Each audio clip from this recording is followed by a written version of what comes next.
Après 3 ans, le projet European Classroom du programme Erasmus+, créé par le groupe scolaire Saint-Jacques de Compostelle, touchait à sa fin. Pour l'occasion, les coordinateurs des 7 pays européens participants s'étaient rassemblés à l'auditorium de l'établissement pour faire le point sur le plus gros projet entre écoles de l'Union européenne ayant jamais existé. 60 professeurs se sont impliqués dans ce projet de classe européenne, comprenant 20 sous-projets, et au cours des 3 ans, 2000 élèves de tout âge et de tous les niveaux ont été touchés par ce programme, de quoi mélanger les façons de travailler et de faire connaître d'autres manières d'apprendre ou d'enseigner.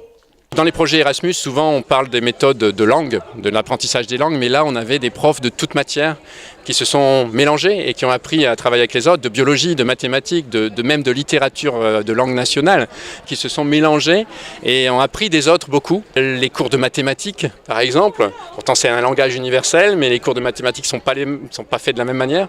Quand on travaille sur des tablettes et sur un écran, et quand on travaille sur un livre, on ne travaille pas tout à fait de la même manière. Voilà, donc plein d'exemples comme ça, des centaines d'exemples comme ça qui ont permis à des profs d'apprendre aussi à s'améliorer, on va dire, ou à prendre d'autres expériences, et surtout aux élèves après, alors là, de rencontrer, de faire des rencontres avec des amis finalement à la fin. Ça s'est très bien passé, ça donne des expériences à nos élèves qu'on n'a pas d'habitude. Ils ont pris de confiance avec de parler avec les élèves étrangers et ils ont amélioré les compétences linguistiques. Ça est devenu une expérience collective très importante parce qu'ils ont eu l'opportunité de voyager, même de travailler à l'école avec tous les projets, d'avoir l'expérience de travailler dans des autres langues, mais aussi la compétence sociale, de contacter, de connaître des autres pays, de connaître une autre façon de vivre, une autre façon d'apprendre. Et c'est une opportunité magnifique pour eux, pour grandir à niveau scolaire, mais aussi à grandir à niveau personnel.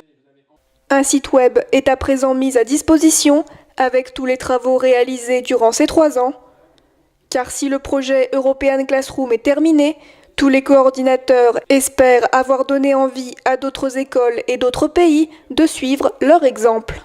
Le site web est très important et on mettra je pense un point d'honneur à la rentrée prochaine à le disséminer un peu partout dans tous nos pays et essayer de voir si d'autres profs peuvent s'accrocher à notre idée de départ. Et on espère qu'ils s'y accrocheront et qu'ils verront l'utilité de ce qu'on a fait, nous ici, pour eux-mêmes. On n'a que des retours extrêmement positifs d'élèves, d'enseignants aussi, je m'y attendais un peu moins, mais on a beaucoup d'enseignants effectivement qui sont rentrés dans ce projet et qui en ont tiré un profit, donc l'objectif est atteint, quoi. Je crois qu'on a besoin de ça actuellement. On a besoin de réunir des gens qui n'ont rien à voir les uns avec les autres au départ, des jeunes qui souvent ont peur, des familles qui souvent hésitent à recevoir des jeunes étrangers ou qui hésitent à envoyer leurs enfants à l'étranger. Et quand on s'ouvre, on se rend compte que d'un seul coup les sourires sont plus larges. Je crois que les projets Erasmus+, maintenant quels qu'ils soient, doivent continuer à montrer ça, en fait, que c'est possible de s'ouvrir, de sourire et de réussir à travailler ensemble et de faire des choses ensemble.